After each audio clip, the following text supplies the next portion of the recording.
Bonsoir à tous, bienvenue. Bienvenue à la Maison des Cultures de Pays ce soir à l'occasion des Journées européennes des métiers d'art. On accueille ce soir 3 invités à l'occasion de cette table ronde sur une thématique enjeux. Marie, si tu peux passer à la slide suivante. Enjeux et actions de mise en valeur des métiers d'art sur le territoire. Donc pour cette table ronde, on accueille ce soir 3 invités que je vais vous présenter tout de suite. Donc Solène Mirouz, bonjour. Bonjour. Donc vous êtes chargée de l'offre et de la relation artisan chez Weekendoo. On en parlera tout à l'heure, c'est bien ça? Tout à fait. Parfait. Jérôme Bonneau, bonjour. Bonjour. Vous êtes, vous, élu à la Chambre des métiers et de l'artisanat des Deux-Sèvres et vous remplacez ce soir Monsieur Sébastien Kubler, donc président de la CNA des Deux-Sèvres. Exactement. Parfait. Et pour finir, Floriane Coury, bonjour. Bonjour. Bonjour. Vous êtes souffleuse de verre et professionnelle des métiers d'art, exposant à partenaire à l'occasion des GEMA 2023. C'est ça. Donc si vous êtes prêts, on y va, c'est parti, je m'assois. Et du coup, on va commencer tout de suite avec une petite présentation. Je vais arrêter de parler, ce sera pas mal. Et je vais vous laisser vous présenter en quelques mots si possible. Et puis voilà, on commence par vous, Solène. Parfait. Alors, qu'est-ce que Weekendoo? Donc, bonsoir et puis merci pour votre invitation. Je suis très contente de représenter Weekendoo à Partenay ce soir. Weekendoo, qu'est-ce que c'est? C'est une communauté d'artisans qui est née en 2017 avec la volonté de pouvoir mettre en relation des artisans et le grand public dans le cadre d'ateliers d'initiation. L'idée étant de pouvoir faire en sorte qu'une personne comme vous et moi puisse pousser les portes d'un atelier et découvrir un savoir-faire. Notre ADN, elle repose aussi sur le fait que l'idée c'est que la personne soit vraiment actrice de l'atelier, qu'elle touche, au sein de son atelier, qu'elle touche à la matière, qu'elle touche aux outils et qu'elle reparte à la fin de l'atelier avec une petite création qu'elle aura pu faire au sein de l'atelier. Alors évidemment, dépendamment des savoir-faire, on peut potentiellement pas repartir tout de suite avec, je pense notamment au soufflage de verre ou à la céramique. Voilà, alors j'ai fait des petites présentations, donc concept, je pense que vous avez un petit peu compris, les chiffres clés. Il faut savoir qu'aujourd'hui on est une communauté qui va rassembler près de 2000 artisans, ça représente à peu près 4000 ateliers sur le territoire national, donc à peu près partout. Alors je ne suis pas forcément représentante de votre région, mais je représente du coup Weekendoo ce soir. Moi je m'occupe plutôt normalement du nord-ouest de la France. Voilà, qu'est-ce que ça représente, quel est l'avantage pour un artisan de passer par nous? Il y a plusieurs choses. La première, c'est aussi de pouvoir aller à la rencontre de personnes qui seraient intéressées par le savoir-faire. Donc il y a quand même une notion de transmission qui est très présente chez Weekendoo. Il y a évidemment un avantage financier qu'on ne peut pas nier. Un atelier, c'est toujours un gain en plus et ça peut représenter, en moyenne, ça peut aller jusqu'à 800 € par mois pour un artisan. Donc c'est quand même un apport financier supplémentaire. Et c'est aussi un gain de visibilité du fait que Weekendoo, aujourd'hui, on est bien ancré sur le territoire national et que ça peut permettre aussi de faire connaître son savoir-faire, mettre en lumière des savoir-faire et puis l'artisan qu'il y a derrière ces savoir-faire-là qui sont, on en a énormément et on en représente énormément en France. Donc toutes ces petites choses font que ça peut être très intéressant et de passer par un intermédiaire que nous sommes aujourd'hui pour faire connaître son savoir-faire et le transmettre à des personnes non initiées. Comment ça marche? De manière assez simple, nous on va aller à la rencontre d'artisans où certains artisans viennent vers nous, donc on a quelques petits critères de sélection. Typiquement, quelque chose qui est hyper important pour nous, c'est que la personne puisse avoir un atelier qui est en dehors de son domicile. Sur plein de petits critères, je ne vais pas tous vous les faire, mais il y a des petites choses. Et puis, il y a aussi une notion qui est importante pour nous, c'est que l'idée, c'est de se dire que chaque personne puisse avoir accès à un maximum de savoir-faire autour de chez soi. On va dire dans un rayonnage de 1 heure, 2 heures autour de chez soi. tout en refusant de mettre nos artisans en concurrence. Ce que j'entends par là, c'est que quand on travaille avec un artisan qui représente un savoir-faire, l'idée c'est pas d'avoir une même personne qui va faire la même chose que lui juste à côté. L'idée c'est vraiment de pouvoir faire en sorte qu'il puisse représenter son savoir-faire sur son territoire, ses spécificités, et voilà, et puis le promouvoir correctement. Et puis une fois que nous on apporte on peut faire bénéficier de notre réseau et lui permettre de rencontrer des personnes. Et puis si on voit justement que l'attrait est super important, et on pourra à ce moment-là réfléchir à travailler avec un second artisan. Donc il n'y a pas d'exclusivité non plus, mais c'est quand même assez intéressant dans la mesure où vous captez tout un flux que nous on peut apporter.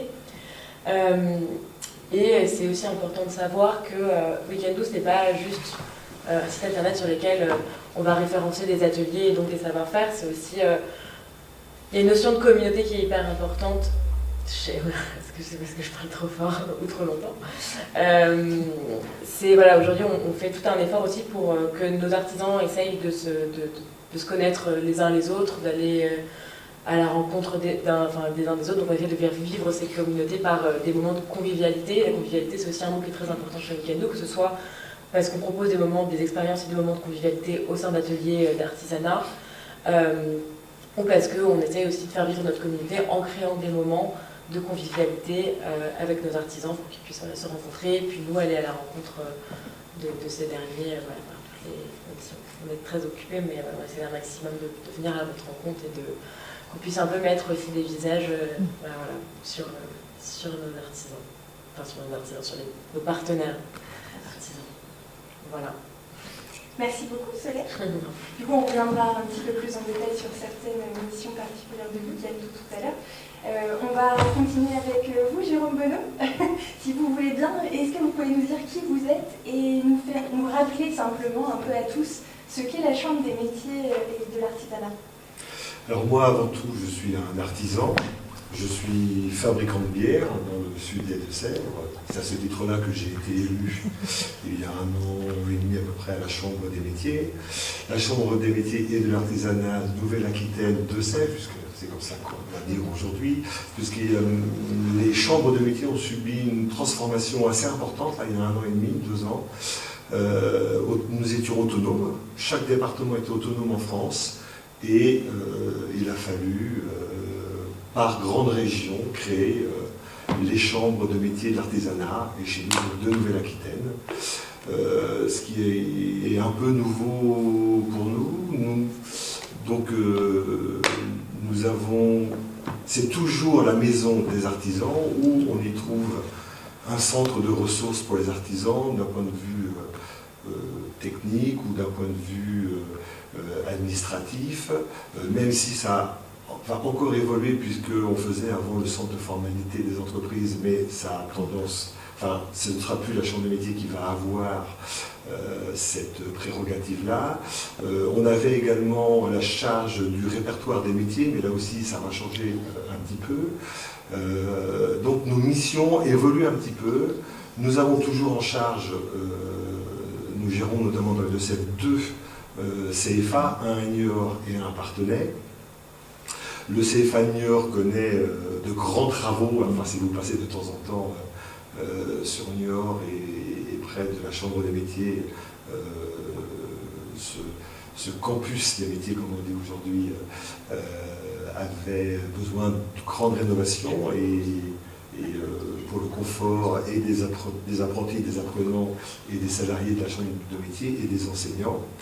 Il y a quand même 2 ans et demi, 3 ans de travaux de prévus. On en est à peu près à la moitié. Et chaque artisan peut appeler, se faire aider j'ai envie de dire, de la naissance de son projet jusqu'à la mort de son projet aussi, jusqu'à la transmission, jusqu'à ce qu'elle s'arrête également. Voilà, j'ai sûrement oublié quelques trucs, mais voilà en gros ce qu'est la Chambre des métiers et de l'artisanat Nouvelle-Aquitaine Deux-Sèvres. D'accord, mais merci beaucoup. On aura l'occasion de revenir de même sur la Chambre des métiers tout à l'heure. On termine avec vous, Floriane Toury. Est-ce que vous pouvez nous parler de votre métier? Oui, alors moi je suis souffleuse de verre à la canne donc dans la Vienne, à Lavosso. Après je suis vraiment limite de Sèvres, je suis entre Poitiers et Parthenay. Plus Parthenay.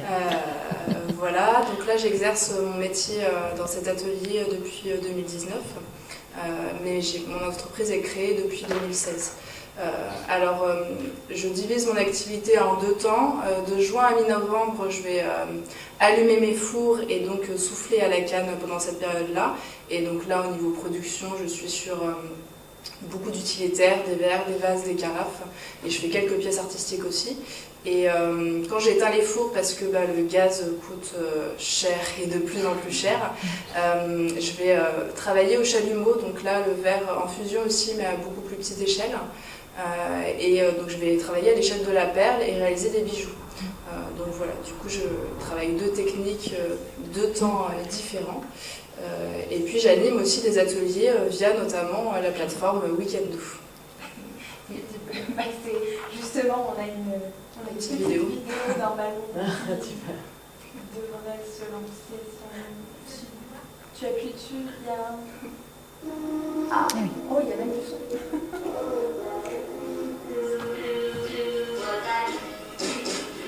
Donc là, c'est votre vidéo promotionnelle sur le site de Weekendoo.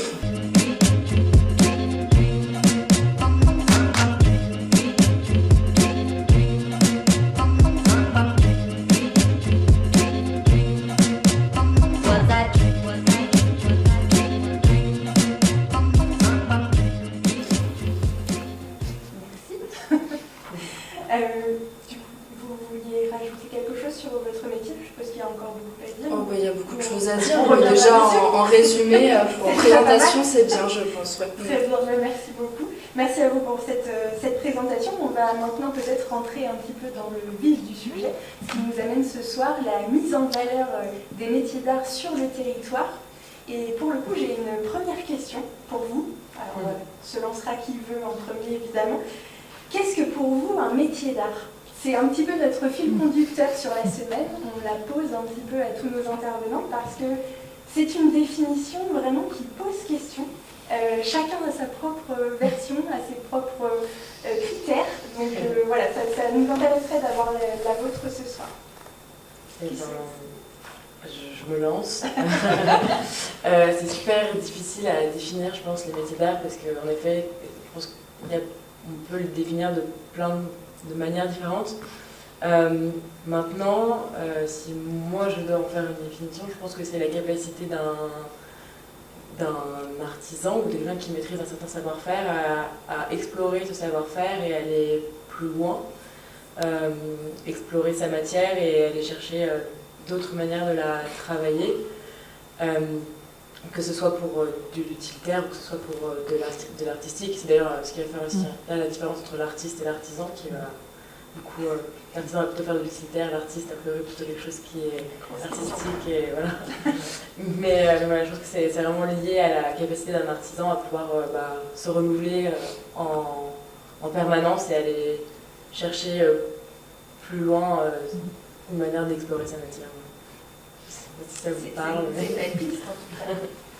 Quelqu'un veut compléter? Alors moi je trouve que c'est pas si compliqué que ça. En fait il y a une liste pour les métiers d'art de 280 métiers. Donc déjà il faut rentrer dans cette liste-là et surtout il faut transformer la matière. Parce qu'on peut être créateur mais pas artisan d'art. Et voilà, après artisan, artiste, si on exerce un métier d'art, on peut être artisan ou artiste, c'est pas le... Mais par contre, il y a une grande différence entre créateur et artisan d'art, c'est la transformation de la matière. Et cette fameuse liste de 280 métiers, elle est établie par qui? Par l'INMA, l'Institut National des Métiers d'Art, qui a créé cette liste-là, et puis bon, après ça a été... Ils l'ont pas fait tout seul, je pense. Hein, mais chance. Je pense que les chambres des métiers de l'artisanat, elles ont sûrement aidé. Et c'est vrai que nous avons défini effectivement pour nous les chambres de métiers et d'artisans. Ça associe plusieurs compétences artistiques et techniques. Et on va bien de l'idée, comme vous disiez tout à l'heure, jusqu'à la conception, la production et la vente finalement pour certains. Voilà, tout en ayant à l'esprit de conserver les savoir-faire quand ils existent et de transmettre. Ce fameux mot savoir-faire. Oui. Vraiment, il a l'air d'être important dans le cas des métiers d'art. Savoir-faire, on le retrouve régulièrement. Alors, il y a plusieurs axes en fait qui ressortent quasi systématiquement d'ailleurs lorsque on s'intéresse un petit peu au domaine des métiers d'art. Il y a la transmission, l'innovation et la promotion. Alors pour le coup, ce soir, le troisième, en fait, c'est celui qui nous rassemble un petit peu. C'était l'idée de discuter de cette promotion des métiers d'art aujourd'hui. Comment on fait, qui, quand, quoi, voilà, c'est un peu ça. Mais finalement, est-ce qu'on peut l'aborder sans aborder les deux autres? Donc transmission et innovation. Est-ce qu'elles ne sont pas intrinsèquement liées, en fait? Grosse question aussi. D'après vous. Je vous laisse quelques minutes pour réfléchir. Peut-être 4 heures. Pour répéter les trois. Oui, bien sûr. Transmission, innovation et promotion. Est-ce que les unes vont sans les autres? Dépendamment aussi de à quoi on associe chaque terme. La promotion, est-ce que c'est la promotion du savoir? Enfin oui, j'imagine que c'est la transmission, la promotion et l'innovation. L'innovation, justement, comme je disais, peut-être pour innover dans la manière de travailler sa matière, je ne pense pas que ce soit foncièrement lié à la manière de la promouvoir, mais innover en allant chercher d'autres façons, par exemple par les ateliers typiquement, de la commercialiser, ça peut être en effet rentrer dans ce cadre-là. Donc dans ce cas-là, oui, les trois notions seraient liées intrinsèquement. Moi, je crois que c'est surtout intéressant pour mettre vivant le patrimoine et de ne pas muséifier ces gestes ancestraux et de faire vivre ce patrimoine pour qu'on puisse le transmettre aux générations futures avec de l'innovation, en adaptant les techniques avec ce qu'on découvre tous les jours dans les savoir-faire et je crois que c'est vraiment important de ne pas muséifier ces métiers-là pour qu'ils puissent continuer à vivre. Et transmettre, c'est vrai que c'est pas que transmettre aussi à des élèves, stagiaires, enfin voilà, c'est aussi transmettre au grand public en fait son métier. Et c'est comme ça aussi que les gens comprennent. Moi concrètement à l'atelier il est ouvert gratuitement, les gens peuvent venir voir comment je travaille et c'est comme ça qu'ils comprennent les prix aussi. Enfin, en voyant tout le matériel et tout ça, alors que voilà, quand on est sur un salon notamment et qu'ils ne voient pas directement tout ce truc là, c'est par la parole, mais voilà, la transmission c'est important. Ouais. C'est vraiment parfait parce que j'allais enchaîner pile poil, vraiment un grand merci à vous. Floriane, du coup, je reviens vers vous. Vous avez été formée au métier de souffleuse de verre, si je ne me trompe pas. Vous avez suivi une vraie formation. Oui. Pas très près, il me semble. Non, à côté de Nancy. D'accord. Au CERFAV, Centre européen de recherche et de formation des arts verriers. Il en existe combien de centres de formation en France de ce genre? De centres de formation, il n'en existe qu'un. Après, pour le soufflage de verre à la canne, en formation, il y a 2 lycées professionnels et une école. Donc l'école, c'est le CERFAV. Et après, il y a 2 lycées professionnels, mais les lycées professionnels, du coup, c'est les CAP, BMA. Et donc, c'est plutôt quelque chose qu'on fait à 16 ans. Alors, ils ont quelques formules en reconversion, mais enfin voilà. Alors que le CERFAV, l'avantage pour moi, à ma vie où j'étais, c'est que la formation que j'ai faite, ils prenaient après un bac+2. Voilà, diplôme que je venais d'acquérir. D'accord. Donc sur tout le territoire national, il y a un centre de formation et 2 lycées. Oui, 3 lieux de formation. 3 lieux de formation. D'accord. Et sur cette formation que vous avez suivie, donc je suppose que cette formation c'était souffleuse de verre, évidemment. Alors le diplôme s'appelle verrier à la main et pas souffleur de verre. D'accord. Parce qu'on passe beaucoup plus de temps à travailler les pièces à la main et à la forme, enfin, voilà, que souffler en fait réellement dans l'exercice du métier. Donc c'est quelque chose que vous avez développé par la suite, vous Non, c'est juste que le diplôme s'appelle verrier à la main parce que du fait de l'exercice, on passe pas énormément de temps à souffler réellement. Mais après, c'est mieux de dire souffleur de verre, les gens ils comprennent beaucoup plus vite quel métier ça. D'accord. Et durant cette formation, est-ce qu'on vous donne les clés, les notions d'autopromotion? Parce que vous apprenez votre métier, mais pour en vivre, je suppose qu'il y a plein d'autres casquettes que vous devez porter. Bon, comme tous les entrepreneurs, les chefs d'entreprise, etc., hein, évidemment. Mais est-ce qu'il y a cette volonté de vous accompagner dès la formation sur cette autopromotion? Alors oui, mais en plus c'est parce que c'est une formation particulière. Ce qui est demandé sur la première et la deuxième année, c'est de mener un projet utilitaire et un projet artistique tout au long de l'année. Et c'est ce sur quoi on est évalué à la fin de l'année, en fait. Donc pour vraiment avoir un projet professionnel, enfin utilitaire qui puisse tenir la route, et artistique, parce que il y a les deux nuances. Il y a ceux qui veulent devenir plutôt artisans et ceux qui veulent devenir plutôt artistes. Donc on développe les deux capacités et on est évalué là-dessus à la fin. Donc voilà, et puis il y a du coup des différents domaines. Dans les professeurs, il y avait un designer, il y avait un artiste. Ouais. Oui, après, à l'époque, la formation manquait un petit peu de compétences plutôt en gestion d'entreprise, en fait, plutôt que l'autopromotion où là, on peut apprendre à parler de nos projets et tout ça. Des compétences un peu plus terre à terre et théoriques pour gérer une entreprise, ça manquait un peu. Je crois que ça a changé un peu depuis. D'accord, on a développé ce pan-là un petit peu plus. En tout cas, la personne qui enseignait ça a changé. Ah, d'accord. ça aide aussi. Alors moi, parce qu'ils ont ils ont une formation qui permet de faire une troisième année justement pour créer son entreprise. Et j'ai pas souhaité faire la formation là-bas parce que justement je trouvais que c'était trop faible. Et donc j'ai fait une licence professionnelle entrepreneuriat management de projet à New York du coup. Voilà. Et c'est là où les chambres des métiers peuvent intervenir. Parce que là, il y a la possibilité d'être effectivement suivi, aidé, faire quelques formations pour comment gérer son entreprise, créer peut-être comprendre comment créer sa communication, sa gestion, et on accompagne, et on peut accompagner les artisans, les artisanes, dans ce cadre-là. À notre petite échelle, chez Weekendoo, on propose également des formations qui sont gratuites pour nos artisans, pour, c'est plutôt sur des actions, comment communiquer en période de Noël, comment attirer les touristes, comment calculer son seuil de rentabilité, c'est des choses qui peuvent être aussi très techniques. Il y a une notion d'accompagnement qui doit être partagée avec la chambre de métiers d'art. L'envie étant d'aider les artisans à développer cette activité-là.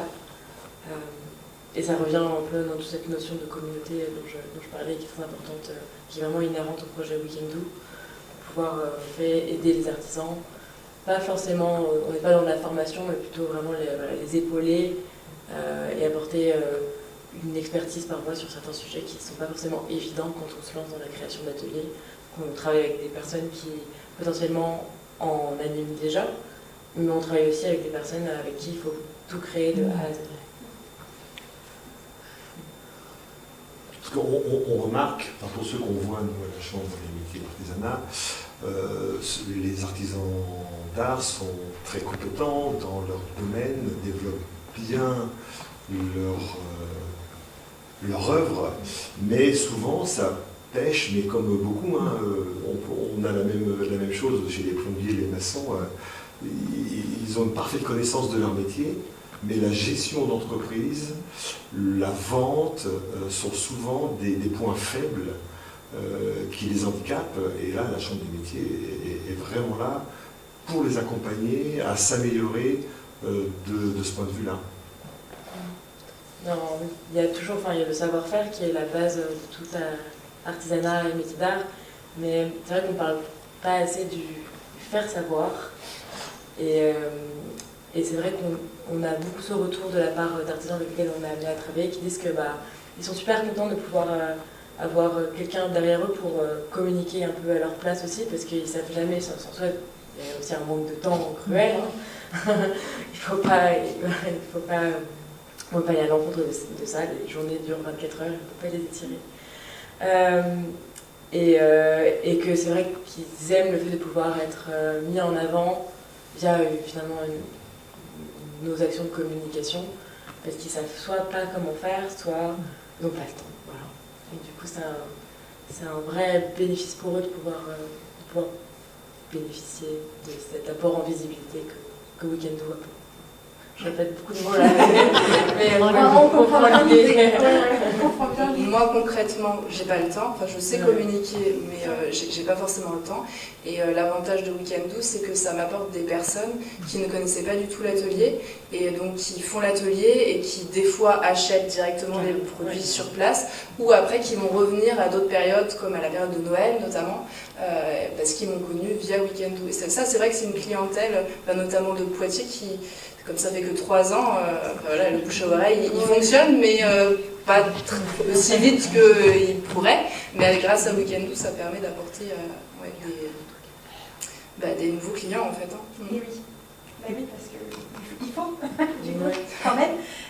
J'en viens un peu à la question à 1 million. Et je suppose que vous allez un peu me détester de la poser, parce que je sais bien qu'à chaque fois, elle fait un peu crisper. Mais avez-vous réussi à quantifier, là je sais que vous savez où je vais aller, si ce n'est en volume horaire, parce que c'est souvent ce qu'on pose comme question, au moins en pourcentage, le temps ou le coût imparti à chaque étape de la vie d'une pièce, de sa conception à sa vente. Je m'explique un peu. Après, ça dépend de comment vous travaillez. Est-ce que vous réfléchissez, vous concevez chaque pièce que vous allez créer, vous vous laissez porter un peu par l'expérimentation, par aussi, parfois, certains artisans se laissent aussi cette part d'improvisation, entre guillemets.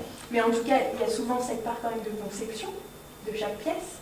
Il y a évidemment le coût des matériaux, le coût de la réalisation, le temps de la réalisation, et puis la promotion. Et là, pour le coup, vous êtes extrêmement bien placée, Floriane, parce que vous êtes partout. Même si vous dites que vous n'avez pas le temps, elle est partout, vraiment. En salon, en marché, sur les réseaux sociaux, sur les différents médias, que ce soit télé, radio, évidemment les partenaires comme Weekend Do. La vie de chef d'entreprise, entre guillemets, laisse beaucoup de place à la créativité, c'est un peu la question. Pas toujours. De place à la créativité, pas toujours. Notamment l'été dernier, j'ai été sur beaucoup de boutiques en dépôt-vente et en fait j'ai passé tout l'été à faire des verres pour fournir ces boutiques-là parce que les verres ont bien fonctionné. Le problème c'est que les verres c'est pas le produit le plus rentable non plus. Enfin voilà, après ça s'est fait comme ça. Mais là cette année j'ai décidé de prendre moins de boutiques en dépôt-vente pour justement pouvoir passer un peu plus de temps à créer parce que c'est important aussi. Après pour justement la calcul d'un coût d'un produit, alors moi pour le bijou je suis vraiment bien calée, j'ai un tableur Excel. Hein. Donc je me chronomètre et donc je sais quelle matière j'utilise et tout ça, et le temps, et donc je rentre tout ça dans mon tableau et je sais TVA, pourcentage, enfin voilà. Donc là je suis assez bien calée. Pour le faire souffler c'est un peu plus compliqué, mais j'essaye de rester aussi sur à peu près combien de temps ça y perdre un peu. Par contre sur d'autres produits je peux y gagner aussi. Donc voilà, il faut faire une moyenne aussi entre les différents produits. C'est pas toujours simple a priori. On en a discuté notamment également durant les émissions de radio qu'on fait. D'ailleurs que vous pouvez écouter cette semaine sur Radio Gatine tous les jours à 12h30 et à 17h30. J'en profite. Il lui avait fallu beaucoup de temps pour la mettre en valeur dans ses prix, j'entends, de vente. C'est quelque chose qu'elle avait mis des années à valoriser, à estimer, parce que quand on achète une de vos créations, on achète votre création aussi, pas simplement le temps de travail, le coût du matériau, etc. Il y a aussi cette part quand même de vous.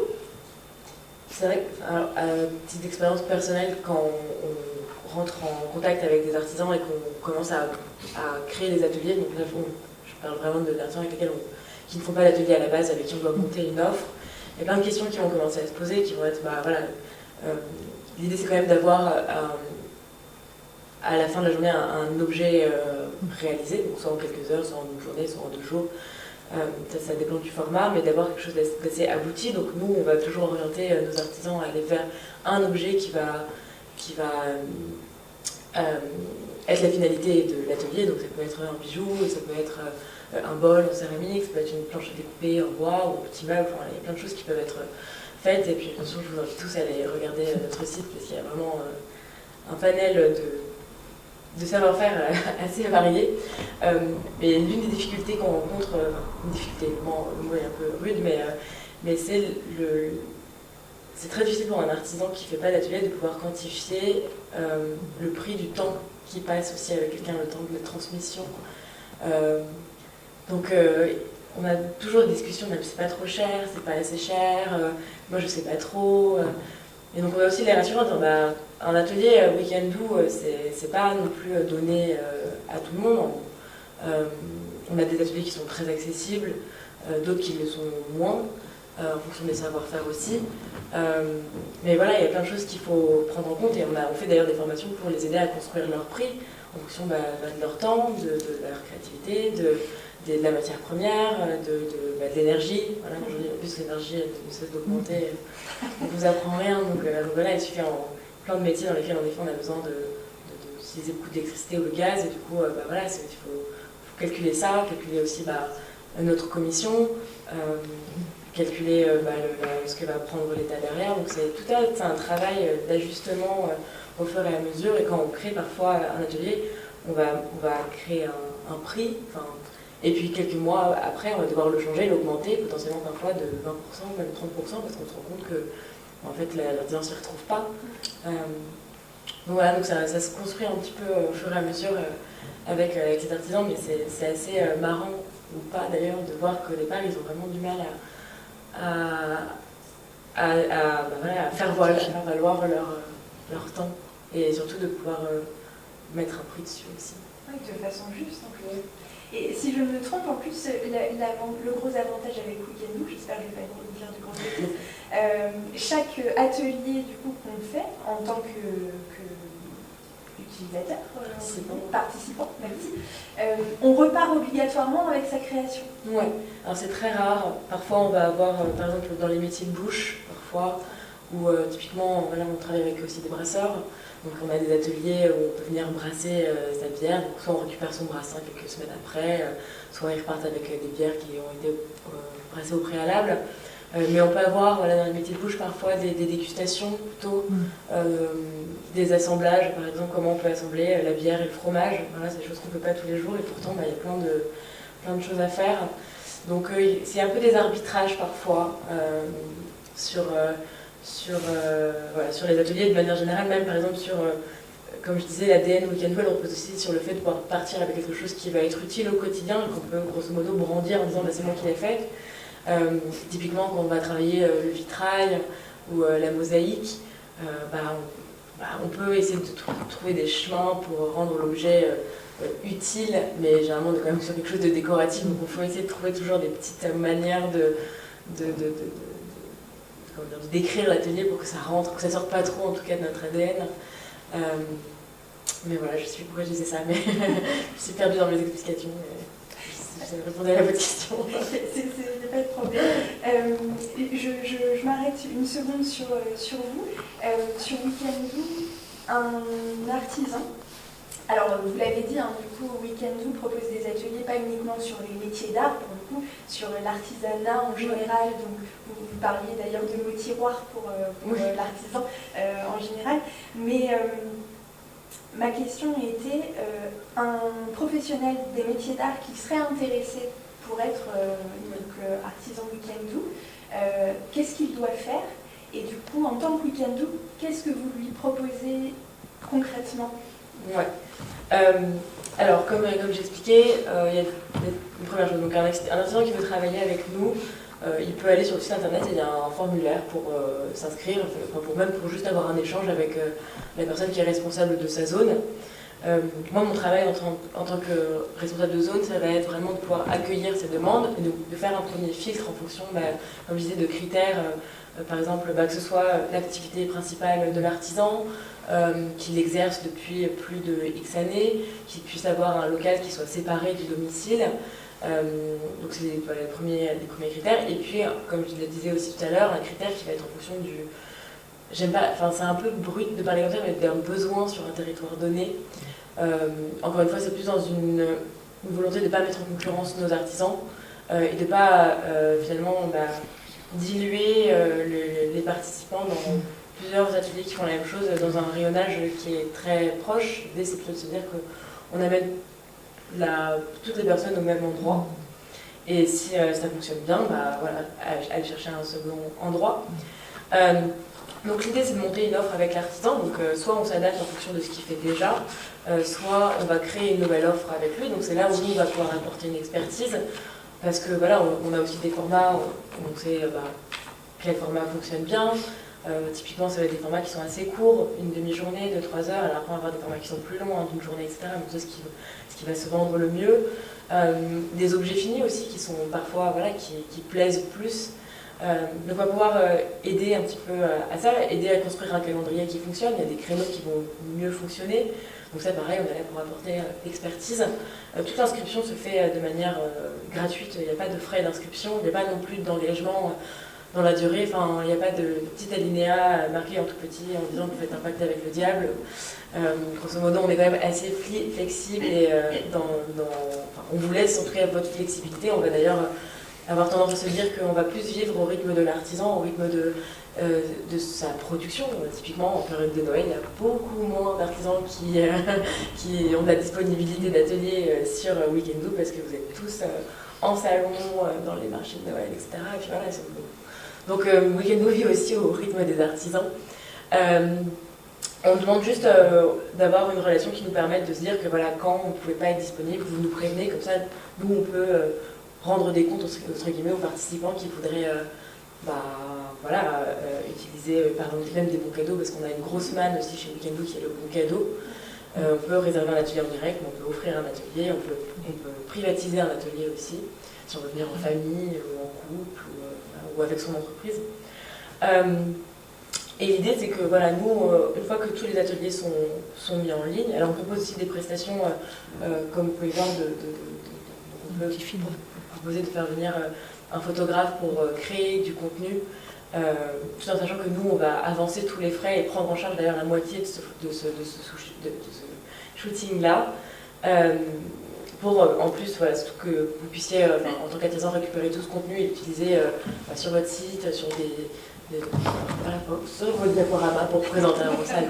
Enfin voilà, vous pouvez l'utiliser, ça vous appartient. Et voilà, la manière dont on va fonctionner, si on veut parler vraiment en termes de chiffres, c'est nous, on amène des gens, on remplit les ateliers, et on prend une commission directement sur chaque atelier qui est vendu. C'est une commission qui est de 20%, toutes taxes comprises. Et qui va englober du coup pas mal de choses. Une assurance, voilà, c'est une personne aussi qui commence à accueillir au public, ça peut être pas mal. Ça peut venir aussi en complément d'une assurance qui existe déjà dans des lieux qui accueillent du public. Ça va prendre en charge aussi tout ce qui va être le service client. C'est vrai que je n'ai pas abordé ça, mais on est quand même un service où on va venir... Voilà, si Madame Michu, elle veut annuler la veille pour le lendemain et qu'elle n'a pas d'excuses, c'est nous qui allons faire l'arbitrage de savoir si l'artisan va être rémunéré. La réponse, grosso modo, va être oui. Si on va devoir la replacer, dans ces cas-là, c'est nous qui allons prendre tout le service client, qui n'est pas la partie la plus amusante quand on reçoit du public et même celle qui est la plus barbante, parfois. Et ben voilà, on prend tout ça en charge, la gestion des bons cadeaux aussi. Toutes les actions de communication qui sont bien évidemment faites pour pouvoir promouvoir nos ateliers et puis amener du public. Et puis voilà. Et puis l'idée c'est voilà, on vous amène des participants. Nous on se rémunère sur les participants. S'il n'y a pas de participants pendant un mois, c'est un mois à zéro pour tout le monde. Et puis voilà, tout le monde est gagnant à la fin de la journée.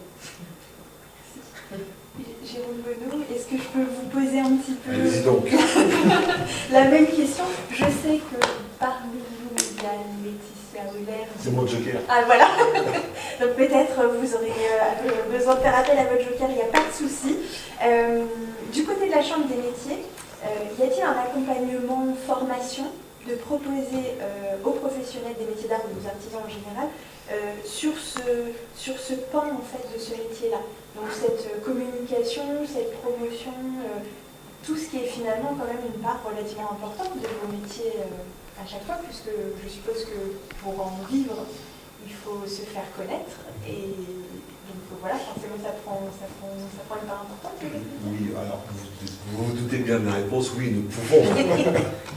Mais peut-être qu'avant, il faudrait rappeler que quand on utilise le mot artisan, il y a des règles derrière tout ça, et qu'on ne peut pas se dire, enfin n'importe qui ne peut pas se dire artisan, il y a même des métiers réglementés, hein. On ne peut pas se dire boulanger si on n'a pas un minimum de formation. Alors, je crois que c'est un CAP boulanger, on ne peut pas devenir coiffeur si on n'a pas au minimum, je crois, un brevet de maîtrise pour un coiffeur.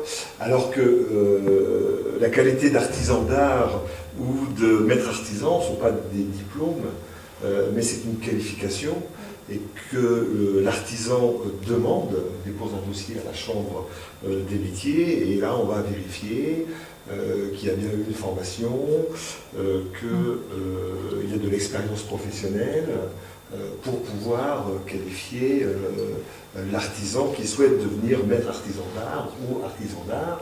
Et puis il faut aussi être dans la fameuse liste des 281, je crois, métiers.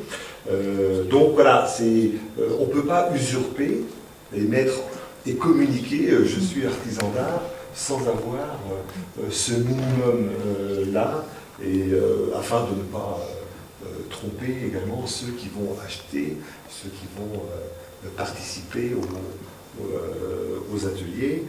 Ouais. Et, je rebondis rapidement là-dessus parce que c'est vrai que sur Weekendoo, à la base, alors c'est pour ça que tout à l'heure je disais artisan pour nous c'est un mot tiroir, c'est parce qu'en fait quand un artisan rentre sur Weekendoo, enfin je parlerai toujours d'artisan, puis en fait j'arrive pas à trouver un autre mot parce que c'est trop partie maintenant de mon quotidien. Et il est vrai que typiquement on peut aller mettre artisan, on va dire que les personnes qui sont avec Weekendoo n'ont pas forcément le statut d'artisan. Et du coup, le mot artisan est en train de disparaître petit à petit de la plateforme. Alors, on travaille toujours avec des artisans et il y a quand même une notion de savoir-faire et d'artisanat qui est très présente sur Weekendoo. Mais en effet, de par le fait qu'il faille monter un dossier, qu'il y ait tout un travail derrière pour avoir le statut d'artisan et pour ne pas tromper, et c'est super important et c'est super bien que vous le souligniez. Et ben pour toutes les personnes qui en effet n'ont pas le statut d'artisan, le mot va se retirer de leur profil, parce qu'en fait aujourd'hui il y a marqué artisan et savoir-faire. Et voilà, et c'est vrai qu'il y a des instances en plus, il me semble, qui sont là pour vérifier qu'on ne fait pas de la publicité mensongère.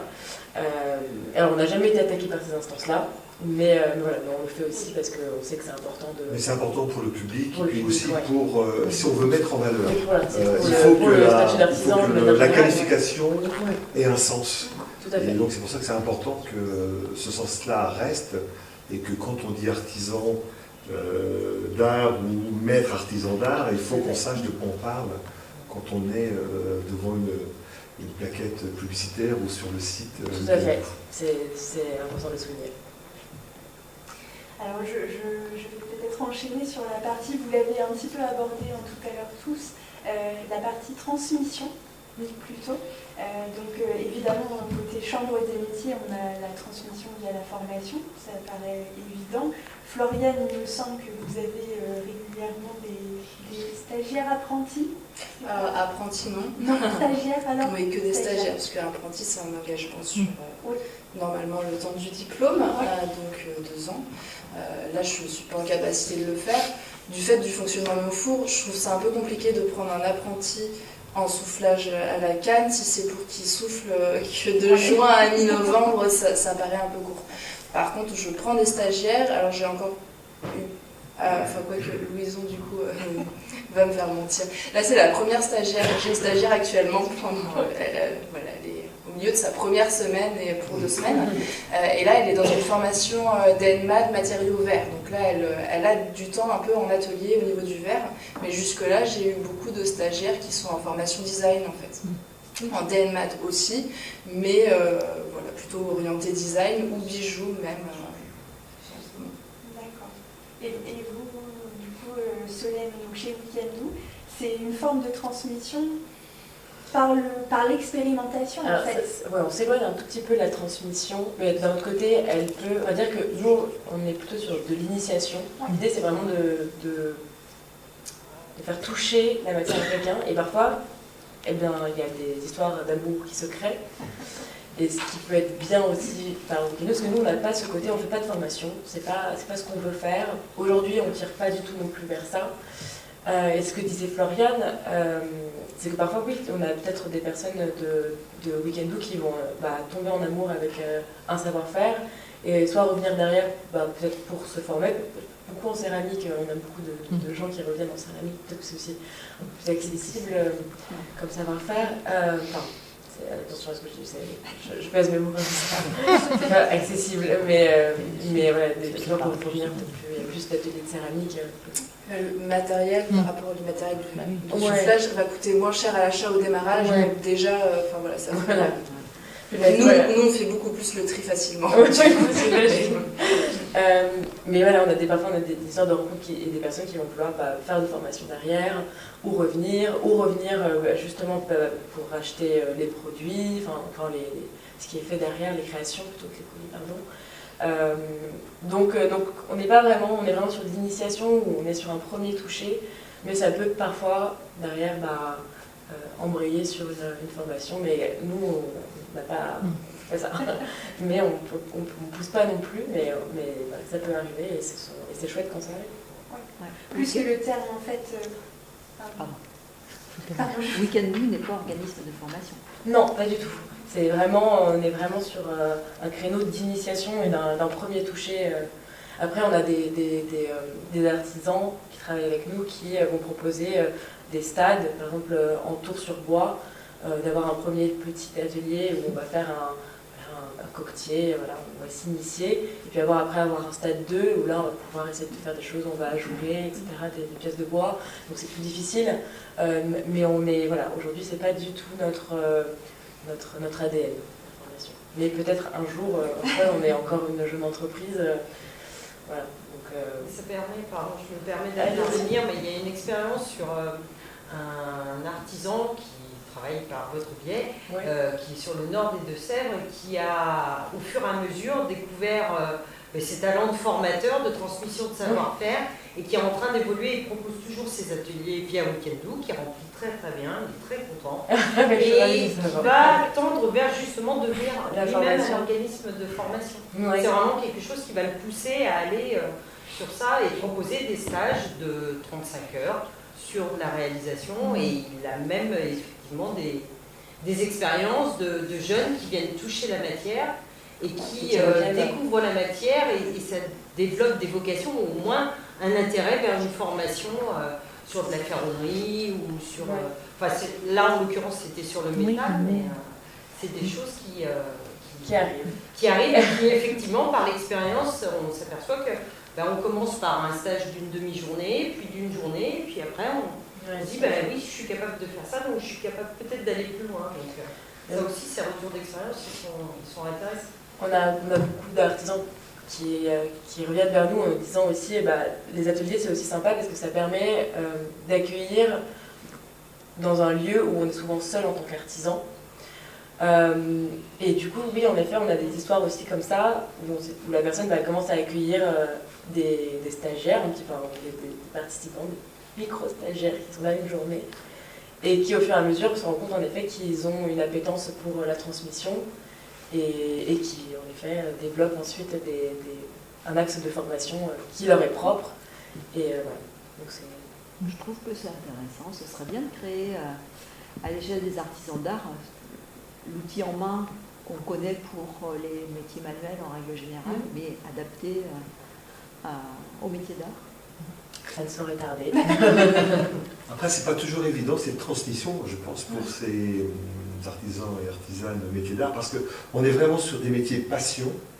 On est donc souvent, j'ai l'impression qu'ils sont dans leur truc, dans leurs gestes, et que je crois qu'il faut avoir atteint une certaine maturité dans le métier pour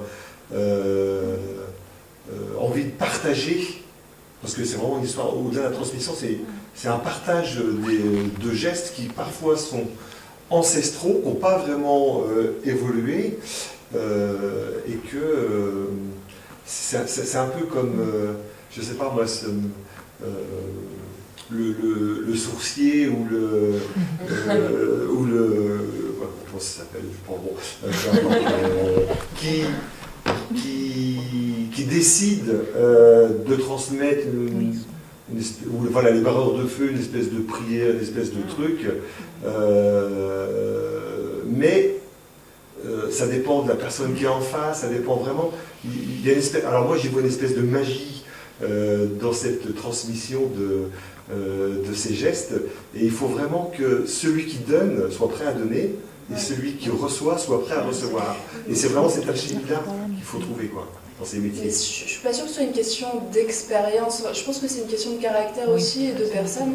Parce que moi j'ai créé mon entreprise en 2016, j'avais pas d'atelier de soufflage, mais dès 2019, je suis assez jeune du coup, et dès 2019 j'ai commencé à faire des ateliers d'initiation, mais aussi parce que j'ai beaucoup travaillé avant en BAFA avec des enfants, enfin voilà, et donc ça fait partie des expériences de vie.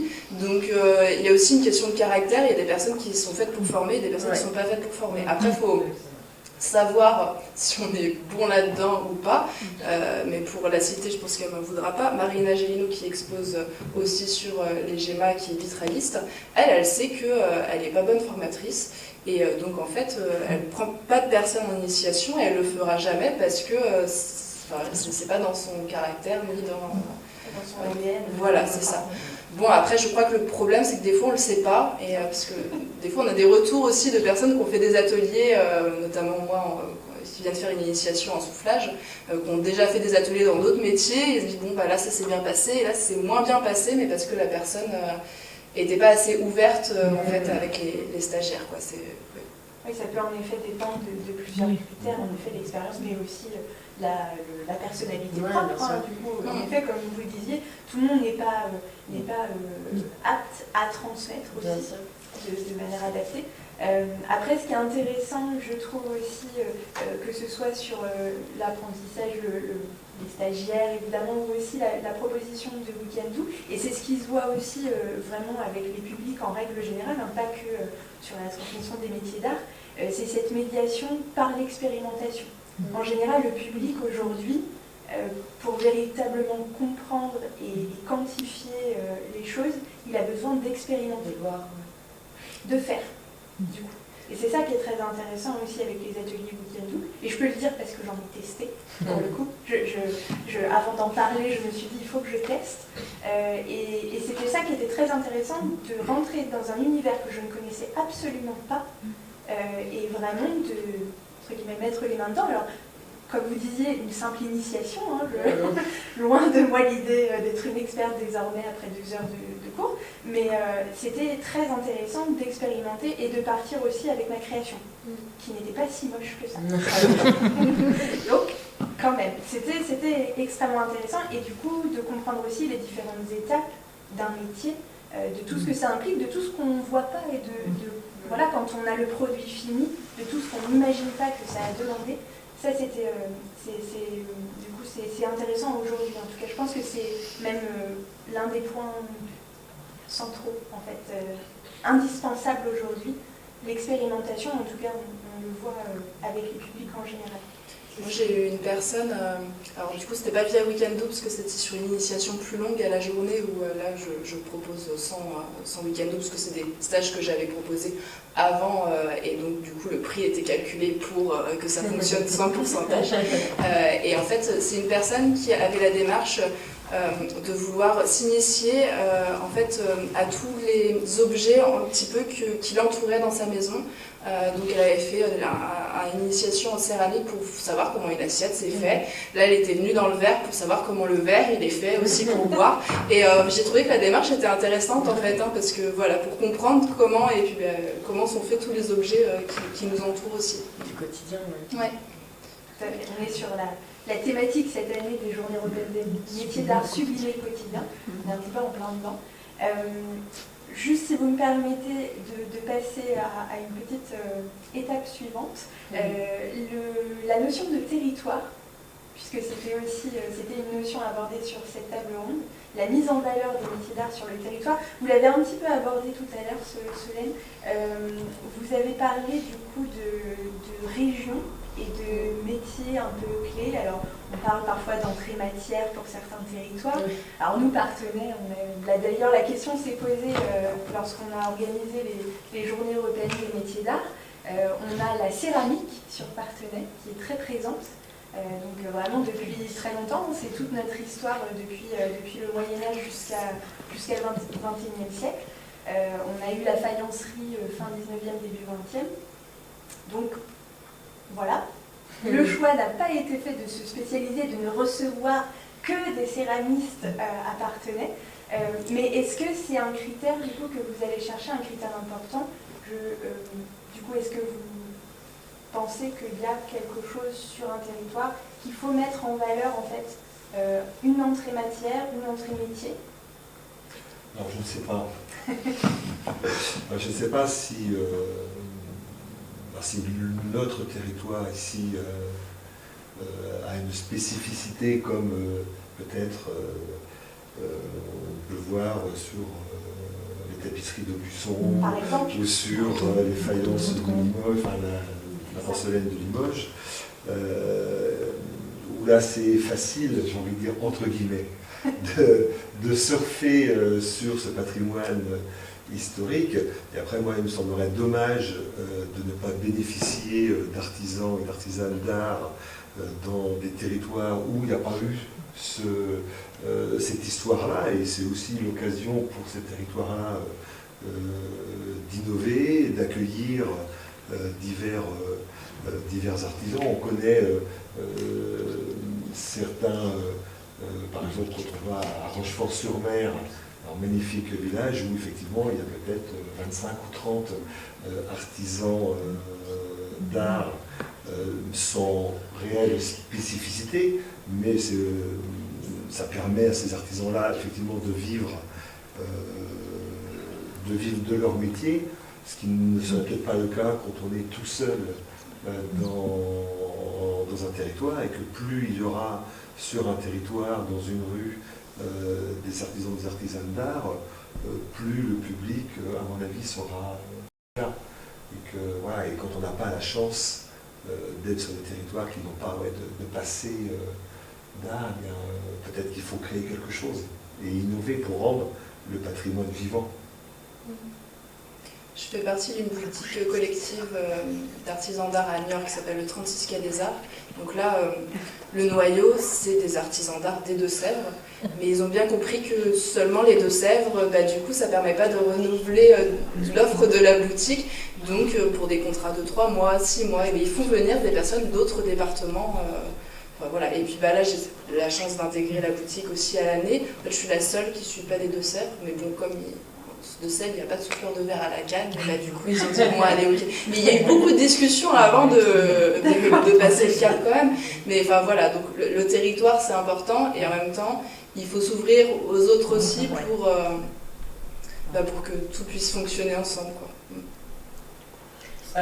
Nous, donc chez Ouganou, on travaille avec une équipe de savoir-faire.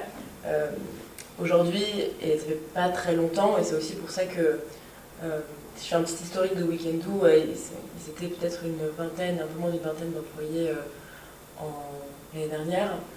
Et aujourd'hui, la taille de l'entreprise a doublé aussi parce qu'il y a une forte demande et qu'aujourd'hui, on a besoin d'être beaucoup pour gérer le flux de participants et le flux d'artisans qui travaillent avec nous. Et on a inclus, de part, à la base, en fait, on avait 1 ou 2 personnes qui géraient l'entièreté du territoire national. Aujourd'hui, on travaille avec près de 2000 artisans, on n'est pas encore à 2000, mais on va y arriver très bientôt. C'est pas possible d'être seul. Ne serait-ce que pour pouvoir avoir des interlocuteurs, pouvoir être disponible pour tout le monde, pour aussi permettre de faire évoluer les offres qui existent, pouvoir accueillir de nouveaux artisans, pouvoir analyser les territoires. Et donc aujourd'hui, on a découpé la France en plusieurs régions. Donc comme moi je m'occupe du Nord-Ouest, Et on a une mission qui est aussi d'aller chercher des savoir-faire qui sont locaux. Alors, ça peut être des métiers d'art, ça peut être aussi un patrimoine qui va être plus tout ce qui va être la gastronomie. Donc c'est drôle parce que moi, d'origine, je suis blésoise, donc je suis plutôt de la vallée de la Loire. Et donc je me retrouve au milieu de la Bretagne, qui n'est pas du tout un territoire que je connais bien. Et on découvre plein de choses. On découvre même au niveau, ne serait-ce que des faïenceries typiques, des façons de travailler le textile, des spécialités culinaires. Voilà, il y a plein de choses, tout un pan qui s'ouvre à nous. Et voilà, donc on va chercher aujourd'hui, on a des objectifs d'aller chercher des savoir-faire qui sont vraiment ancrés dans le local, quelque chose qui va vraiment être lié au terroir. Et de par ce fait-là, au tourisme aussi, ça fait partie un peu de cette notion de transmission de par le fait que ce soit généralement des choses qui sont assez niches.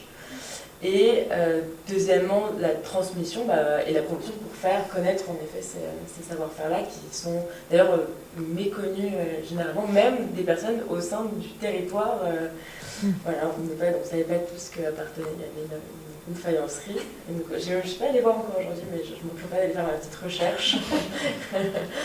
mais voilà, mais ça fait partie en effet de ce qu'on veut développer, quelque chose qui est aussi aller chercher quelque chose de terroir pour remettre en lumière parfois des savoir-faire qui peuvent s'oublier, entre guillemets, mais si c'est pas forcément le bon mot. Merci. J'aimerais poser la question, parce que je sais qu'elle est dans le public. Du coup, Émilie Biron, qui est chef du projet Pays d'Art et d'Histoire, et aussi responsable de tourisme, si je ne me trompe pas. Du coup, cette question de mise en valeur des métiers d'art sur le territoire et aussi via le tourisme, c'est important. Oui, c'est quelque chose qui me parle beaucoup. Effectivement, en fait, il y a un lien très intéressant entre le patrimoine qu'on valorise et le savoir-faire qui est pérennisé, qui est justement transmis aujourd'hui par ces artisans d'art. Un lien très intéressant. Effectivement, on a des techniques anciennes qui sont encore utilisées aujourd'hui, qui permettent de proposer des créations innovantes, de montrer que justement ce savoir-faire il est toujours vivant. Il y a ce lien intéressant entre le passé et le présent, l'actualité. Donc effectivement, c'est très intéressant. Je pense que pour valoriser le patrimoine, le fait d'avoir justement la présence d'artisans d'art, c'est un plus évidemment pour attirer des touristes, parce que non seulement il y a la découverte du patrimoine, mais en plus on va découvrir le savoir-faire avec tout ce qui va avec, comme vous avez pu le dire, aussi la découverte de ce savoir-faire, de la technique, des ateliers, les échanges avec les artisans d'art. Et puis vous le disiez justement, Jérôme Bonneau, il faut que le patrimoine soit vivant, donc c'est une manière justement de montrer que le patrimoine reste vivant. Après, ce qui me parle beaucoup aussi, c'est la question de la transmission, parce que dans le cadre du Pays d'Art et d'Histoire, la transmission auprès du public jeune est extrêmement importante. Et justement, en fait, on met en place des projets en lien avec notre patrimoine local qui amènent les enfants à découvrir des savoir-faire. On a mis en place des projets autour du vitrail, notamment, avec la vitrailliste Magali Bauchy, autour de la sculpture sur pierre, tout à l'heure de Pierre Tonimino. Donc, c'est l'occasion en fait, à la fois de faire découvrir le patrimoine aux enfants et de leur faire découvrir un savoir-faire, de leur faire comprendre en fait, comment ce qu'ils ont pu découvrir sur le territoire a été réalisé, de l'expérimenter eux-mêmes. C'est des expériences extrêmement riches pour tout le monde, en fait, pour les enfants, pour les artisans d'art qui sont généralement ravis aussi de partager ça, pour nous aussi en tant qu'acteurs de valorisation du patrimoine. Donc oui, effectivement, c'est extrêmement important pour la valorisation du patrimoine et pour le tourisme, ce lien avec les artisans d'art. Merci beaucoup, Émilie. Du coup, pour cet éclairage, je vous avoue que évidemment, j'ai oublié de prendre une montre. Est-ce qu'on est encore dans les temps? C'est bon. Peut-être une dernière question et après je vous laisserai un petit temps si vous avez envie de poser quelques questions. Une dernière question pour conclure. Quels sont d'après vous aujourd'hui les plus grands défis que doivent rencontrer les professionnels des métiers d'art? Ah là, la question la colle. Aujourd'hui, quels sont les obstacles et peut-être les solutions à envisager? Est-ce qu'il y en a? Peut-être il y en a pas. Et ce serait une très bonne nouvelle pour le coup. Peut-être pouvoir en vivre. Ah.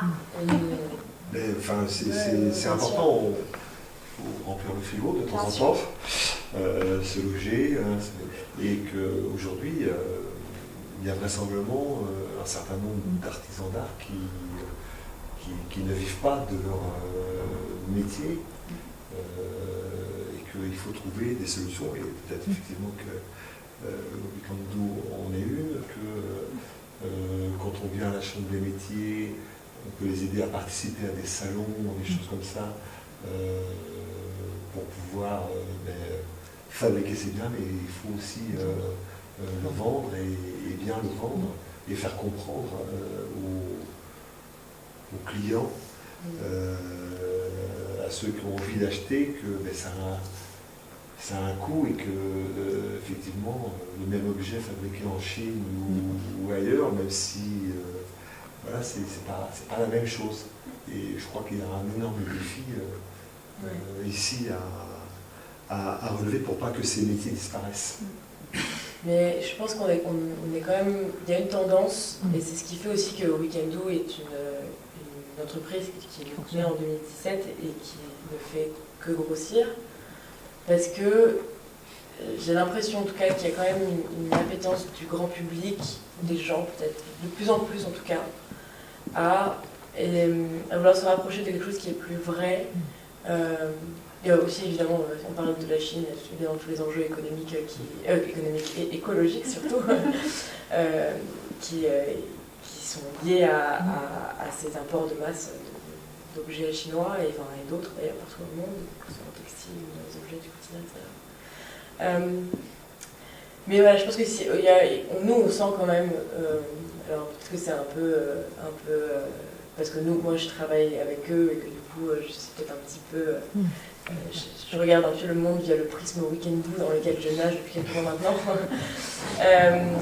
Mais on sent qu'il y a quand même une volonté des gens de vouloir de retourner à des choses plus vraies, d'aller toucher à la matière, d'aller essayer de comprendre comment les choses sont faites.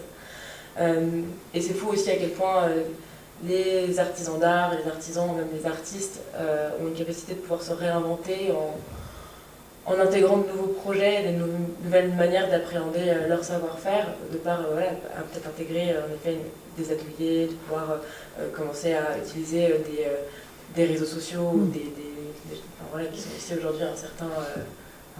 c'est important dans une stratégie de communication de savoir parfois utiliser ça, les réseaux sociaux. Donc moi je suis quand même assez optimiste. Et voilà, je pense qu'il y a plein de choses à faire et en tout cas c'est beau de voir qu'il y a toujours en capacité de pouvoir aller plus loin dans votre savoir-faire et de vous réinventer un petit peu chaque jour en suivant justement les grandes tendances dans le monde dans lequel on vit et qui ne cesse de bouger. Je trouve que moi, la grande difficulté pour mon métier, mais pour les métiers du feu et d'autres métiers en artisan d'art actuellement, c'est l'augmentation des charges et du coût énergétique, mais aussi des matériaux. Là, c'est une grande difficulté quand même qu'on a tous en ce moment. Donc forcément, il faut augmenter les prix, oui d'accord, mais le porte-monnaie des gens, leur salaire il n'augmente pas. Donc là c'est quand même une difficulté parce que si on se dit, moi j'ai augmenté les prix de certains objets, mais du coup en augmentant le prix ça veut dire que peut-être que cette année je vais moins vendre et donc que le chiffre d'affaires va baisser et que du coup je ne vais plus pouvoir me rémunérer. C'est des questions, on n'a pas encore les réponses, mais étant donné que le salaire et puis que tout augmente, les Français n'augmentent pas, que tout augmente, forcément il va falloir faire des choix. Et l'artisanat d'art, oui, il y a un retour à l'artisanat d'art, mais en même temps, la plupart des personnes ils vont penser à manger d'abord. Et nous, on fait partie des métiers essentiels aussi, et donc on passe quand même après. Merci beaucoup pour vos réponses. Est-ce que vous auriez quelques questions? Oui. Est-ce que la commande publique, ça peut être un levier pour certains métiers on a parlé des particuliers, des gens qui venaient s'initier, mais là, ça peut pour certains métiers. Le problème, c'est que il faut être, comment dire, une entreprise nouvelle qui va vouloir répondre à ce type. Des fois, en fait, tout est joué d'avance. Donc on passe beaucoup de temps, moi ça ne me concerne pas, ça ne concerne pas vraiment mon métier, mais ça va être des vitraillistes par exemple, ils vont passer beaucoup de temps à remplir le dossier, alors que finalement le vitrailliste avait déjà été choisi en amont, même si la commande publique a été faite. Donc il y a des jeux comme ça qui ne sont pas drôles non plus, et qui... Ça peut pour certains, mais si on n'est pas trop connu non plus, ils vont choisir des personnes qui ont déjà travaillé. Donc c'est pas facile non plus quand on est nouveau, en tout cas, de se faire une place là-dedans. Une question sur votre expérience avec Weekendoo. Vous parliez que vous aviez des stagiaires et des gens qui étaient devenus des clients, en fait, fidèles. Autour de Poitiers, est-ce que vous en avez qui viennent d'autres régions, qui se font des cadeaux et qui... Ah oui, j'étais très étonnée. Il y en a qui du coup font leurs vacances à côté. Alors il y en a une qui voulait... Donc elle avait fait un stage chalumeau à Rennes, et elle habitait dans l'est de la France, je crois. Enfin, un stage chalumeau à Rennes, après elle venait à Poitiers, et après elle redescendait en bas refaire quelque chose, parce qu'elle voulait tester différentes choses au niveau du verre. Et puis bon, elle s'était programmée ses vacances pour faire ses stages Weekendoo, mais j'ai eu une personne de Reims aussi, en fait j'ai des personnes de Poitiers, mais pas que, j'ai des personnes qui font 2, 3, voire plus d'heures de route que ça pour venir faire l'atelier. Et j'avais une deuxième question, du coup, est-ce que vous travaillez avec les personnes qui s'occupent d'hébergement, gîtes, etc. Parce que je sais qu'il y en a qui le font, où ils proposent une prestation globale en fait. Derrière, il n'y a pas que votre métier en tant que tel, c'est vous venez une semaine et il y a même le système communautaire dont vous parliez avec Weekendoo, c'est j'apprends à faire mon couteau par exemple, et peut-être que ce serait bien que vous rencontriez ceux dont je pense, pour que un jour il fait le couteau dans le nord des Deux-Sèvres et le lendemain il fait le verre à Poitiers. Nous, on essaie de développer ça chez Weekendoo, des partenariats entre artisans. Alors, encore une fois, on est une jeune entreprise et il faut faire ses marques avant. Donc, déjà, on a encore tellement de choses à faire. On est sur le territoire français sur juste ouvrir des ateliers, mais évidemment, à terme, ce qu'on veut, c'est...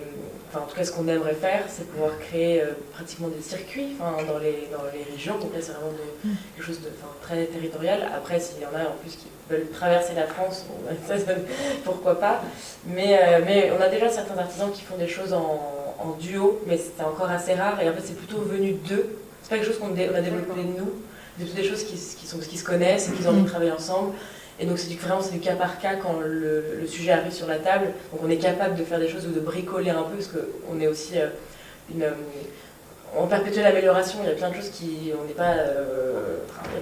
qui fonctionnent pas aussi chez Weekendoo. C'est pas juste tout beau, tout rose. En interne, il y a aussi comment vous voyez tout ce qu'il y a, la belle broderie qui est le site Weekendoo, et en fait derrière c'est tous les fils, comment on fonctionne, comment on met les artisans, comment le calendrier fonctionne, etc. Donc on cherche encore des moyens de pouvoir faire des liens, développer ça de manière technique, et ça fait en tout cas partie de ce qu'on aimerait développer derrière. Moi j'ai une question pour Floriane. La fréquence des ateliers en fait, la proposée via Weekendoo, c'est quoi ? Alors les ateliers de soufflage fonctionnent beaucoup mieux que les ateliers chalumeau. Mais parce que les ateliers chalumeau, il y en a plein qui les proposent, donc voilà.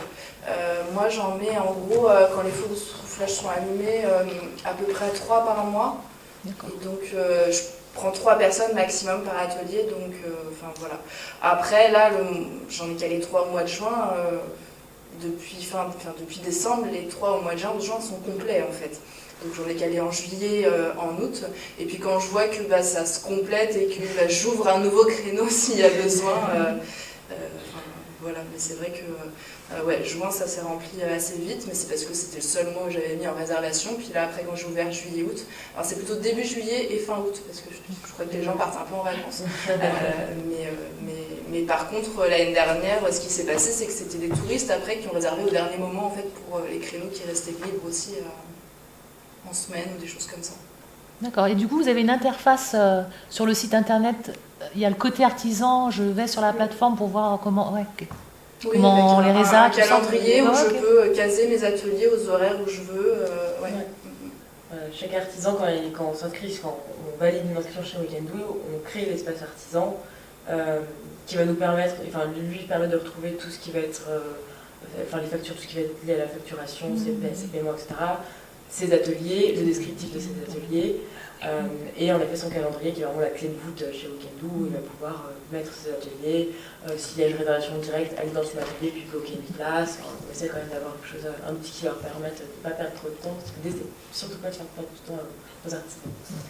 Mais par exemple, on aimerait beaucoup, et ça prend énormément de temps, développer une application, ce qui n'est pas encore le cas aujourd'hui. L'application sur le téléphone, c'est catastrophique.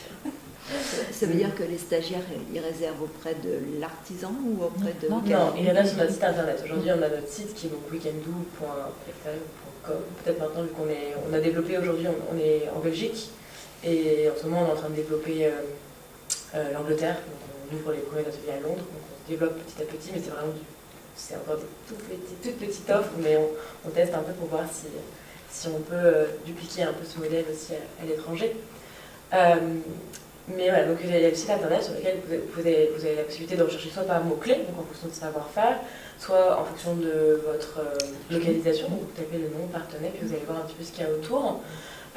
Vous pouvez vous balader aussi, voir en fonction des savoir-faire, il y a plein de filtres après que vous pouvez utiliser, si vous voulez des ateliers qui sont plus ou moins courts, qui sont en semaine, qui sont le week-end, qui sont plutôt le matin, l'après-midi. Voilà, vous faites un petit peu, vous créez votre atelier parfait, et puis après, dans le meilleur des cas, il n'est pas très loin de chez vous. Dans le pire des cas, il est à Marseille. Mais... C'est vous qui centralisez, le stagiaire, c'est ouais. vous qui le fait. Oui. Parce que, encore une fois, nous, ce qu'on veut aussi, c'est libérer du temps à l'artisan pour qu'il puisse se concentrer sur sa production perso. Et qu'on veut éviter que le client devienne un petit peu, appeler parce qu'il veut faire des changements, parce qu'il veut avoir des informations. L'idée, c'est que nous, on gère toutes ces personnes-là qui ont des questions, qui ont des heures prévues, des choses comme ça, pour laisser enlever une charge mentale à l'artisan qui aurait des... C'est un gros gain de temps parce que moi, c'est un atelier que je fais à partir de 2 personnes. Jusqu'à 3, mais du coup il s'est avéré l'année dernière, j'avais qu'une inscription. Et en fait je ne gère pas du tout ça veut dire qu'il faut annuler l'atelier, rappeler la personne, voilà. Moi je ne gère absolument rien de tout ça. Et ça c'est bien aussi. Parce qu'on passe un temps fou déjà au téléphone, moi je suis déjà beaucoup appelée, dès que le four de soufflage est allumé, voilà. Si je peux me libérer du temps de ce côté-là, franchement, on sait que ça plaît beaucoup oui, c'est nos partenaires. Et pour avoir un ordre d'idée, quel est le coût? C'est pas indiscret. Ça va vraiment dépendre du savoir-faire. On en a vraiment, et il y en a pour toutes les bourses. Alors oui, en effet, peut-être que sur le soufflage de verre, je sais pas. Sur 4 heures, on est à 160 € par personne. Et au chalumeau, sur 2 heures, on est à 80 € par personne.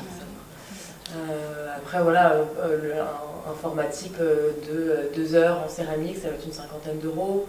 Une dégustation, qui sont des formats qu'on fait moins, mais ça peut être en 25 €. Après, voilà, vous voulez forger votre couteau, ça va être 290 €. Des stages de plusieurs... Dès qu'on va toucher aussi à des savoir-faire de la lame damas, où il y a beaucoup plus de travail, on peut avoir des stages qui vont jusqu'à 400 €. On peut aller... faire sa propre planche de surf, là on va aller à 1200 €. Voilà. Mais écoutez, ils en vendent moins, mais ils en vendent. Et encore, je dis ça, les couteaux c'est hallucinant à quel point ça fonctionne. Ça fonctionne, quoi. On travaille du bois, le tour sur bois, pareil. Généralement, c'est autour de 150 € pour les 3 heures, quelque chose comme ça, pour en sortir un petit coquetier. Mais voilà, c'est le travail et c'est le coût qu'il y a derrière, quoi. Donc, excusez-moi, vous avez dit du potentiel de personnes qui seraient intéressées sur le territoire par ces stages. Est-ce qu'il y a une étude qui est faite, entre guillemets? Alors c'est très compliqué de sortir des études. On a commencé par développer les métropoles. Et puis après, au fur et à mesure des demandes qu'on avait, on a commencé à développer d'autres villes, et la France partout. Donc quand on ouvre un territoire, ce sera super difficile de dire ça va fonctionner. Et puis d'ailleurs, c'est pas un élément de langage que nous on va avoir derrière. On va pas vous dire, voilà, vous allez vous inscrire demain et puis voilà, on va vous ramener 800 € par mois. faut que ça prenne, il faut que l'effet boule de neige se fasse, que vous commenciez à avoir des commentaires, qu'on puisse voir que ça se passe bien, potentiellement des photos et un bon moyen parce que c'est pas anodin quand on propose aux artisans de faire un shooting, c'est pas pour récupérer des sous, parce qu'en plus on ne les récupère même pas vu qu'on paye nos photographes, c'est vraiment pour avoir un moyen de se vendre au mieux, par des beaux visuels, choses comme ça. Donc on aide à développer des stratégies pour mettre en avant les ateliers, mais on n'a pas forcément d'études de marché qui est faite par territoire pour voir si ça va fonctionner ou pas.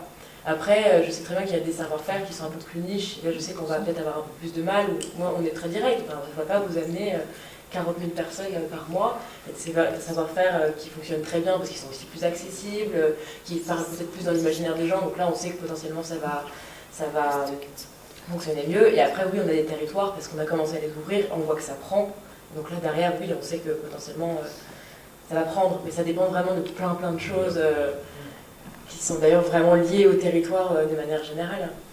Donc, Et Weekendoo garde un pourcentage, bien sûr. Oui, nous en fait, on prend un pourcentage, c'est une commission qu'on prend sur les ateliers, qui est de 20%. 20%. C'est taxe comprise. Mais par contre, si moi, quelqu'un est directement venu vers moi pour réserver un atelier, je peux bloquer sa place sur le site Weekendoo, mais aucun pourcentage ne sera pris sur cet atelier-là. Ouais. C'est que sur les... Enfin voilà, que quand ça passe par le site en fait. Ouais, que quand ça passe par le site. Et après, il y a une autre aussi façon de faire. Donc quand c'est la réservation en direct pure et dure, en effet, 100% du prix va dans la poche de l'artisan, c'est normal. Après, on a aussi la possibilité, parce que en fait, ces personnes-là, elles bénéficient pas forcément, par exemple, du service client, parce qu'on n'a pas leurs coordonnées. Donc on a la possibilité aussi de mettre un lien sur vos sites internet, avec marqué, voilà, si vous voulez faire un atelier, etc., qui va ouvrir une page de calendrier. Et ces personnes-là, comme on part du principe qu'elles viennent de chez vous, mais qu'elles bénéficient du service client, de l'assurance, etc., elles sont commissionnées qu'à 10% au lieu de 20%. Voilà. Donc il y a trois tarifs, on va dire, différents, tarifs, pour l'artisan, oui. Parce qu'il récupère à la fin de la journée. Du Weekendoo est bien aujourd'hui, depuis 2017. Alors, il y a un parti pris qui a été fait de ne pas passer par beaucoup de fonds d'investissement, parce que quand on passe par un fonds d'investissement pour une jeune entreprise, on perd un petit peu aussi de son capital. Donc c'est une entreprise qui est en chemin pour trouver son équilibre. Voilà. Mais ça reste aujourd'hui, en termes de chiffres, l'année dernière, j'ai plus le chiffre en tête, mais c'est 8 ou 10 millions d'euros reversés aux artisans. Donc en effet, c'est une boîte qui commence à prendre de l'ampleur. Après, il y a aussi toutes les dépenses qui vont avec. On passe de 18 employés à 20, on a un objectif à même 50, on n'est pas du tout 20, on est 50. L'objectif, c'est d'être 125 en 2025, donc on grossit, mais on investit aussi. Donc il va falloir trouver l'équilibre dans les prochaines années, mais on a foi en l'avenir. Plus de questions à Le CERFAP, c'est un établissement public ou privé? Public. Oui, il a une école de France. C'est financé pour accéder à la formation concepteur-créateur que j'ai fait. Souvent on peut payer l'année, mais là du coup ça coûte assez cher. Sinon il y a des bourses, mais du coup c'est sur dossier, un oral, qui sont financées par la région. Alors du coup maintenant c'est plus la région Lorraine, moi c'était que Lorraine à ce moment-là. Mais la région Grand Est quoi. Oui, c'est la région Grand Est qui finance. Si c'est bon pour vous, on va peut-être clôturer maintenant. Merci beaucoup, du coup, à tous les trois d'avoir été présents ce soir pour cette table ronde. Et merci évidemment à vous d'être venus assister dans le cadre des Journées européennes des métiers d'art. Je vous invite dès demain à nous retrouver. On sera au cinéma Le Foyer demain soir à 20h30. Et puis évidemment à 17h30, Floriane propose un atelier, gravure sur boule de terre, si je ne me trompe pas. 17h30 au CIAP, il reste des places. Il reste 2 places. Il reste 2 places. Dépêchez-vous. La ville de Parthenay, du coup, finance exceptionnellement cette année ces ateliers. Donc, ils seront gratuits pour le public. Donc, profitez-en. Voilà, merci à vous et je vous souhaite une très belle soirée. Merci beaucoup. Merci. Bravo.